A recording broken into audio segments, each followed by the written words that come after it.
Hello, I'm James Hurst, and this is SitRep, your weekly look at the big issues in defence and international affairs.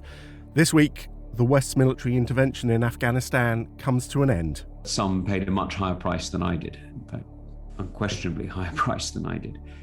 And so leaving it like this really does feel, well, like defeat. A former head of the army tells us what happened when he warned the campaign was going wrong. We were doing the heavy lifting and the fighting and the dying, while normal business was being resumed elsewhere in the Ministry of Defence. It was very frustrating. We'll get the latest from Kabul as the last foreign troops depart. There is a palpable panic, fear, uncertainty. And we return to Royal Wootton Bassett, where the lives lost in Afghanistan were honoured. Time is a healer, although there are specific incidents that will never leave me. It has been described as the forever war, a conflict stretching back close to 20 years. In that time, it has dominated much of our conversation here on SitRep, but now the Western military intervention in Afghanistan really is over. 2 months ahead of President Biden's schedule, the US completed its withdrawal, with Britain and other nations following the American timetable. The Prime Minister told MPs Afghanistan is in a better place than it was, and that NATO forces had to leave one day. We must be realistic about our ability alone to influence the course of events. It will take combined efforts of many nations, including Afghanistan's neighbours, to help the Afghan people to build their future. But the threat that brought us to Afghanistan in the first place has been greatly diminished by the valour and by the sacrifice of the armed forces of Britain and many other countries. We are safer because of everything they did. Today, we will explore the last 2 decades in Afghanistan, what happened, what went wrong, and what impact it might have in the future. But let's start at the beginning. As Paul Osborne explains, the West's initial objectives were met in just a matter of weeks. Soon after, though, the problems began. On my orders, the United States military has begun strikes against al-Qaeda terrorist training camps and military installations of the Taliban regime in Afghanistan. October 2001. Addressing a nation wounded by 9/11, President George W. Bush sets the terms for America's operation in Afghanistan. Your mission is defined. Your objectives are clear. Your goal is just. Alongside the US, British forces joined the fight. We know that sometimes, to safeguard peace, we have to fight. So we will act. And our determination in acting is total. We will not let up or rest until our objectives are met in full. There was global outrage in the wake of 9/11, and former head of MI6, Sir Alex Younger, says that extended to broad support for the mission in Afghanistan. It was a visceral assault on the fabric of our societies. It was designed to shock, and it had that intent. It took just a few weeks to defeat the Taliban, but the group had not been obliterated. Its members melted into the background, slipping into local communities and waiting. In 2003, the West went to war again, this time in Iraq, and attention drifted from Afghanistan. A few years later, violence erupted again and casualties started to rise. For British forces, the tough task of controlling Helmand province. President Obama ordered a surge of troops, and by 2011, around 140,000 from dozens of countries were involved in the fight. But building a stable Afghanistan was proving to be a tricky task, and NATO wanted Afghan forces to take the lead on security. Former Afghan President Hamid Karzai. The entire international community backed the presence of the United States in NATO in Afghanistan in the name of the fight against terrorism. But it was during their presence here, under their watch, that ISIS emerged in Afghanistan. How do they explain that? UK combat operations ended in 2014, and the US aimed to get most of its forces out by 2016. It was around this time the Taliban started to make significant gains. Donald Trump's election then changed the dynamic. America wanted out. It would sign a deal with the Taliban. On paper, the militants continued to negotiate with Afghanistan's government, But Taliban commander Saeed Naqib vows they'll never cooperate. As a real Afghan, we would never do that because they are the people who are killing and kidnapping, who are thieves and who are corrupt. So we'll never work with them. I've concluded that it's time to end America's longest war. It's time for American troops to come home. As the last foreign troops leave, General Scott Miller, the last commander of the NATO force in Afghanistan, says there's only one way to secure the country's future. It is a political settlement that brings peace to Afghanistan. And it's not just the last 20 years, it's really the last 42 years. It's something former MI6 boss Sir Alex Younger says Western leaders should have realised sooner. With hindsight, the aspiration to build a nation was not supported by a political plan and was in the event unrealistic. That's really clear. I think the West, for want of a better word, has learnt some pretty hard lessons about the practicalities and the need to make some pretty hard compromises to recognise the politics of the region. They're living so irresponsibly. After 20 years, they just said to the Taliban that it's okay, you can do whatever you do. Afghan MP Fazana Kushai. The women are finished here. It would be like black days for Afghan women, not just women, all the people. There won't be any voice, any freedom, any life here. Now Afghanistan's future lies in the hands of its own people. But former President Hamid Karzai wonders if there was any point to the sacrifices of the last 20 years. In terms of the main US and allies' objective, in which the Afghan people also shared, joined hands, an end to extremism, stability in Afghanistan, peace in our country? No. It has been disastrous for us. Former Afghan President Hamid Karzai ending Paul Osborne's look back at the last 20 years of the Afghan campaign. Well, we knew NATO troops were leaving, but the way it has happened has still perhaps brought some surprises. Afghan military commanders say the last American forces left their former headquarters, Bagram Air Base, in the dead of night without even telling them. That hasn't, though, surprised Lynn O'Donnell. She is a journalist and analyst for foreign policy based in Kabul and spoke to me from there. There is a palpable panic, fear, uncertainty. The government has no strategic communications plan. They were told by the international community, led by the Americans, to clamp down on information fed to the public through the media, and the international community did the same. We've had absolutely no contact from the Americans, NATO, the Brits. There's been a silence that has fed into public panic. It does seem that as Western forces leave, there is a silence of anyone expressing confidence the Afghan forces that they've supported all this time will prevail. The current Afghan leaders in Kabul are only still in their jobs because of the US-led Western military intervention. I think we should remember that the combat missions ceased at the end of 2014. So since January the 1st, 2015, Afghan forces have been fighting probably, 95% of the time and geography by themselves. And I think that the narrative that the Afghans can't do it has been rolled out by international media, notably the Americans, who've been very supportive of the departure policy, and a lot of armchair commentators who aren't here and haven't been here and haven't been on the ground for a long time, and have also supported an anti-democratic notion of an interim government that gets rid of Ashraf Ghani and brings in the Taliban, who haven't been elected and don't have any groundswell of support here. So you're right, there is a negative narrative and it is not supported by the vast majority of Afghan people. Lynn O'Donnell with The View from Kabul. Let's get the view now of an absolutely key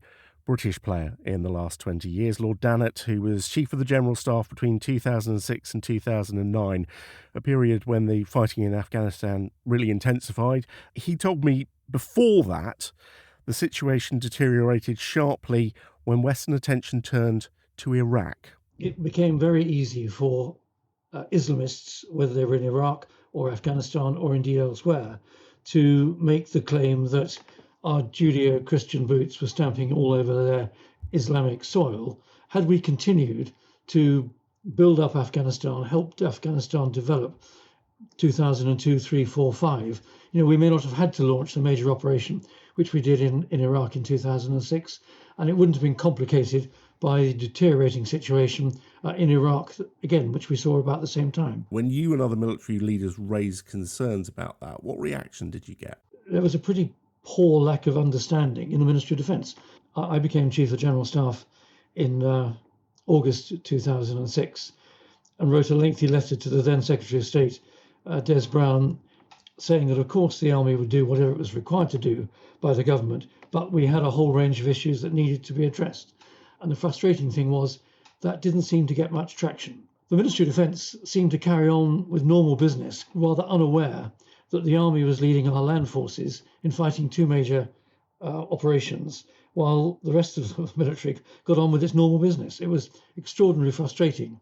We were doing the heavy lifting and the fighting and the dying, while normal business was being resumed elsewhere in the Ministry of Defence. It was very frustrating. Those leading Britain's armed forces at the moment, and indeed political leaders, it feels pretty clear that they would rather the UK wasn't withdrawing from Afghanistan, but they are going along with it, led by the Americans. Well, I think that's right. There was no debate to be had. Once the Americans had decided that they were going to leave, it would not have been practical for us to remain in Afghanistan when the American enablers had themselves gone. I think the British would probably have liked to have stayed longer because, and this gets to the crux of the issue, do we or do we not try and help develop a more moderate, a better civil society in Afghanistan? In the end, have the Taliban won? And given they are taking, they've taken 1 in 5 districts in Afghanistan in the space of 2 months, we have to ask what the point of the last 20 years is. Well, I think there are 2 principal points of the last 20 years. One is that we successfully swept out Al-Qaeda and the Taliban 20 years ago. Then secondly, and this is the open question, we've put in front of the Afghan people the opportunity to live a better life or otherwise to fall back under the repressive regime of the Taliban. You suggest the Taliban has won. At this stage, I wouldn't agree with that.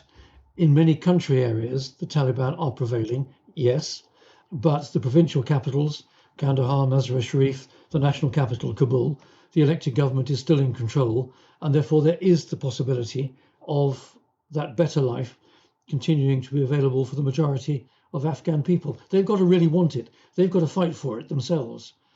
And of course, the other point to bear in mind is that now we have left, the Taliban's battle cry of freeing their land from the foreign invaders, that's no longer valid. We've gone. So the Taliban have got to work out who they're fighting and for what.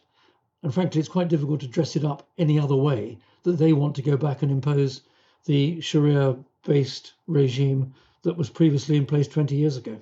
Question, do the Afghan people want that? That's the one they've still got to answer for themselves. Former Chief of the General Staff, Lord Dannatt. Well, with us once again, Professor of Defence Studies, Michael Clarke. Mike, Lord Dannatt there saying he pushed for more attention and commitment in Afghanistan, but described those conversations at the time as frustrating. Does that ring bells with you? Oh, yes, it certainly does. In a way, the mega strategy of the West, the Western powers led by the United States behind this, was about as wrong as you could imagine because, having done what they wanted to do in Afghanistan in late 2001, almost immediately, attention then turned to Iraq by the middle of 2002. And from 2001 to 2003-04, that was the time to win the political battle in Afghanistan, instead of which attention turned to a different campaign. And then having shifted to Iraq, which was going wrong by 2004, so all the attention was then on Iraq. And in 2006, just when Iraq needed all of our attention, we switched back to Afghanistan. It wasn't so much the lack of military hardware and troops, although that did affect Britain, but it didn't affect the Western allies so much as a whole. It was a lack of political attention, and the attention was always on the other operation when the previous operation needed it most. It was a lamentable example of grand strategy gone wrong. Afghanistan is, though, a different country. Figures, for example, for child mortality and maternal mortality are much smaller. There are more children in school. At the same time, we've got the Chief of Defence Staff, General Sinead Carter, saying the recent news from Afghanistan is pretty grim. It's plausible the Taliban could end up in control of the country. There is a legacy there. Do you think that legacy can be saved? Well, that's the issue. I mean, things are undoubtedly better in Afghanistan than they were prior to 2001, indeed at any time in the last 40-odd years. But the question is, how sustainable is it? And will the Taliban have learned, as they say they've learned, about more legitimate governing if they end up as part of some new joint government that might then be negotiated in the next few months or within this year? Most people think that those gains are not really sustainable, but they may be. They may be. But certainly, the issue of girls' education is really very important. And that, I think, will serve as the symbol of whether the other gains that Afghanistan has made economically and in terms of infrastructure and also in terms of some aspects of governability, whether they can be sustained. And if they can't, we're either looking at an Afghanistan which, like pre-2001, is dominated more or less completely by the Taliban, or an Afghanistan that simply splits up, that splits into 2 or 3 parts according to its own tribal DNA, and that will be a sort of different country again. This is SITREP. Let's go back to Westminster, where so many of the decisions about Afghanistan have been taken over the last 20 years. This week, the Defence Secretary Ben Wallace faced criticism in the Commons over the withdrawal, and he seemed to suggest he shares some of the anger being expressed by other MPs. I've placed on the record before, Mr. Speaker, the fact that it was my view that the leaving by the United States left us in a very difficult position to continue that mission. It left many of us unable to continue that without a significant international uplift. That has not been forthcoming, and therefore we are in a position where we too are in that path of withdrawal. Well, among the concerned and critical at Westminster, the chair of the Commons Foreign Affairs Committee, Tom Tugendhat. As a reservist, he served in both Iraq and Afghanistan. He helped set up Afghanistan's National Security Council. So as this withdrawal is completed, how does he feel? It's not so much the 4 years I served, so much as the friends I left behind. It was a very, very difficult time for all of us, but some paid a much higher price than I did. In fact, unquestionably higher price than I did. And so leaving it like this really does feel, well, like defeat. But the reality is this is about not just the way that NATO and the United States and Britain are perceived in Afghanistan, but also how we're perceived around the world. The reality is that if you're not willing to persist, if you're not willing to endure, then you change the equation for allies and adversaries. Do you believe that's actually the fundamental strategic mistake here, is actually about the optics of this? Oh, yes. No, this is not so much a military decision as a political one, and the politics of it are clear and make a very clear statement to anybody watching. And, everybody is watching, so it's perfectly clear what people will think. And it sounds, from the words of the Defence Secretary in the House of Commons this week, like he might agree with you, but as he says, if the US decide to go, Britain and the rest of NATO had to go too. Well, I think the Defence Secretary has got a point. But it does make quite a clear statement when we don't have an independent capability beyond that which the people of the United States and the person who sits in the White House allows us to. Taking back control doesn't mean much if your control has moved from Westminster to Washington. Let's not pretend this was a major troop commitment. The Americans had 2,500 troops there. The UK had 750. These were not troops who were doing combat operations. These were troops who were enabling. This is a misunderstanding of what we were doing. This wasn't the perpetual war. The war on terror ended for us about 5 years ago. What this was the ability to partner with allies around the world. Now, if we don't want to do that, fine, but then say that we're not in the alliance building business.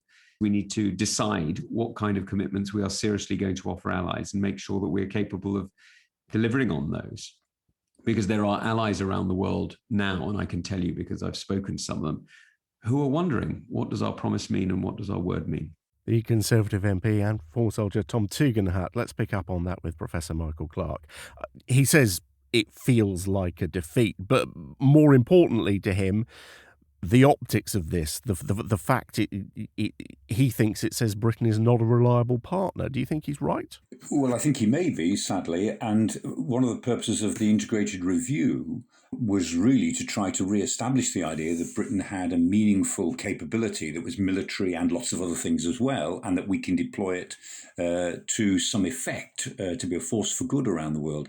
But I have to say that we haven't found, as it were, a subject for that to demonstrate that so far. It's not that we're looking for a war or anything, but we are looking for ways of restoring the confidence that the world used to feel about our military. It used to be the sense that, when the British military turn up, things will happen, things will work, they will do the job. And tactically, of course, they did do the job, both in Iraq and in Afghanistan. But if the political strategy is not there, then all that tactical superiority really counts for very little. And that's the problem we're facing. We don't look as if politically we count for very much in the world at the moment. As the fighting intensified, the British casualties started to rise. In total, 457 British military personnel died. Many, many more suffered life-changing injuries. From 2007, those who had died were repatriated to RAF Lynham. The coffins passed through the small town of Wootton Bassett. Local members of the Royal British Legion decided to formally show their respects to the soldiers as they passed through the town. At times, more than 1,000 people gathered in silence. In 2011, the town's name was changed to Royal Wootton Bassett in recognition of the role that it played in honouring the sacrifice of those hundreds of service personnel. Tom Blundell is the branch chairman of the Royal British Legion, Royal Wootton Bassett branch. The ex-mayor of Royal Wootton Bassett, who was a Legion member, he was stood by the side of the road waiting to cross, and this hearse came past, and it had a Union Jack on. Being an ex-RSM, he knew what it meant, and he thought he would pay his respects by finding out when the next one was going to come, and he would then inform the branch, Legion branch then, what was happening, and we would be able to come and stand with him and pay our respects as the hearse went through. And then people in the town said, "Oh, let us know when the next one, because we'd like to join you." So the townspeople then started to join us. Then it was in the press. Other branches started to hear about it and wanted to join us. More branches joined us. People came from Scotland, Ireland. So it progressed worldwide. How did it feel being part of this group? It was a sense of sadness that it happened, and a sense of pride that we could actually welcome them back, which is how we termed it. They'd paid the final price, and we were paying our respects to them and to what they had been through. Did you ever imagine that this would lead to be a focal point for the whole country to pay respects? No, that dawned on us slowly when we started to get people writing to the branch and, of course, to the town council. We had people from all over the world writing to us about it. America, South America, Australia, Scotland, Wales and Ireland. And how did it feel to be a representative of the UK in that way, almost? It was a sense of pride in our own country. It was also a sense of pride in our own servicemen. And we appreciated the fact that the country was now, because of this publicity that had been caused in Royal Wootton Bassett, the country was now getting behind our services.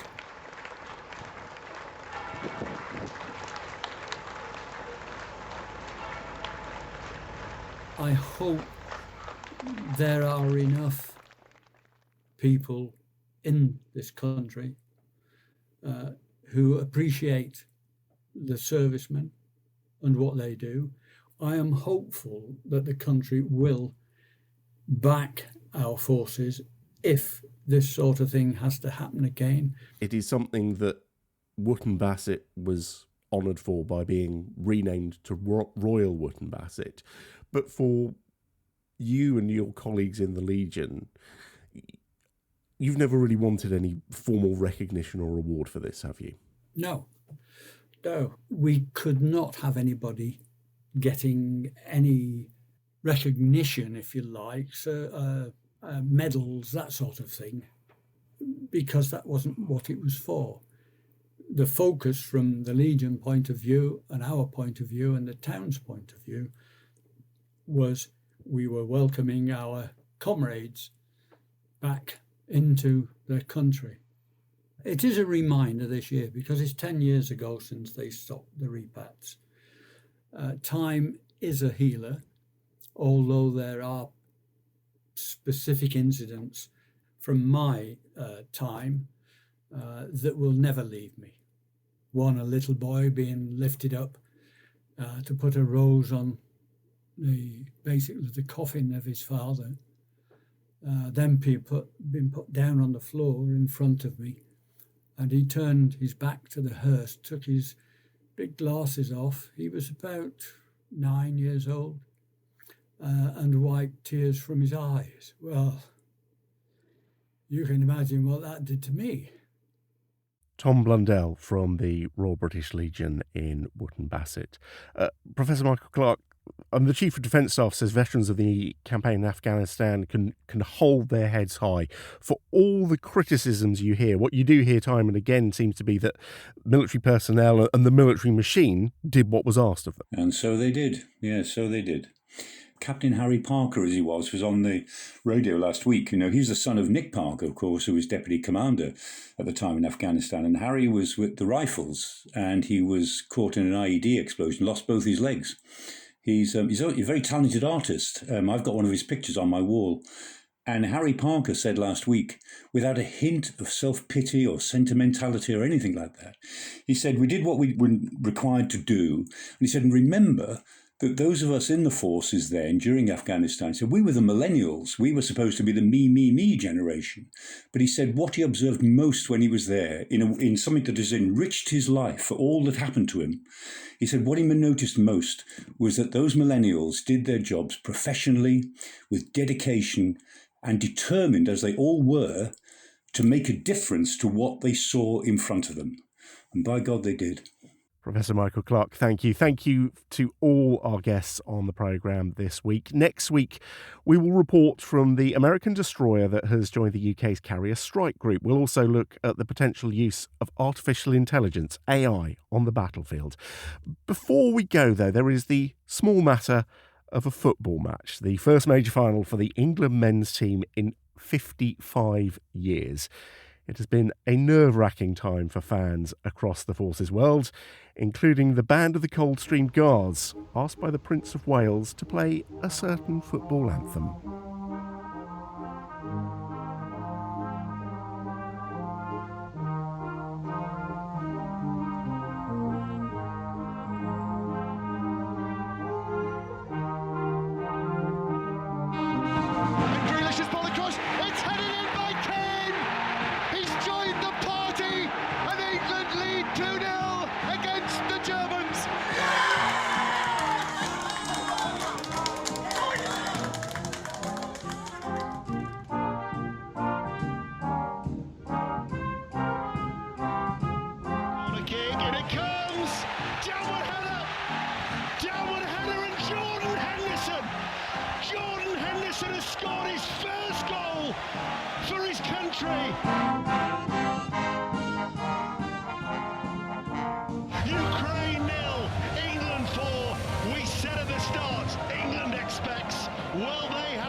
Too good.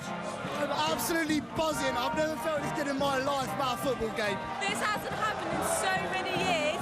This is the most